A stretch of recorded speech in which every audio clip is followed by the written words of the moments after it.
Magandang araw mga kaaro.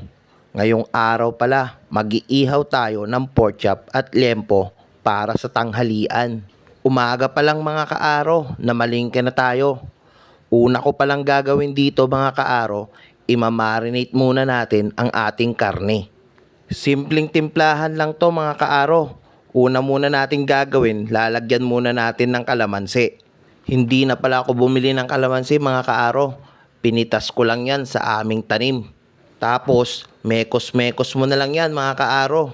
Lalagyan din pala natin to ng dinurog kong paminta.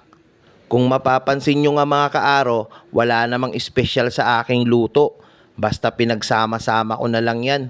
Kalamansi, paminta, at syempre, bawang din mga kaaro para mas lalong sumarap.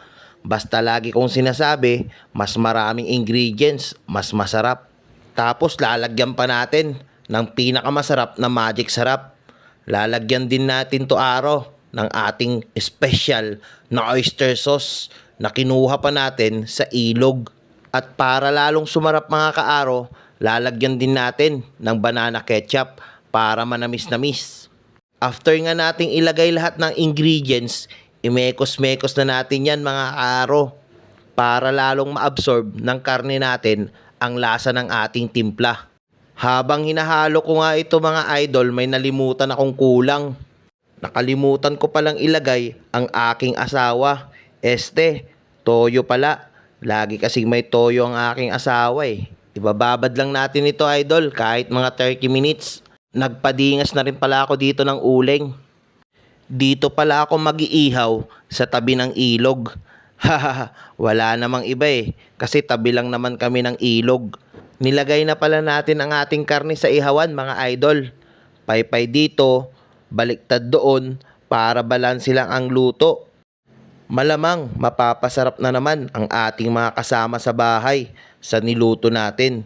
Tiyak, taob na naman ang kaldero ng kanin. Gumawa na rin pala kami dito ng sauce habang niluluto ang ibang karne. Simple lang naman ang aming sauce. Toyo, magic sarap, at syempre, maraming sibuyas. Pinigaan na rin namin to mga kaaro ng kalamansi.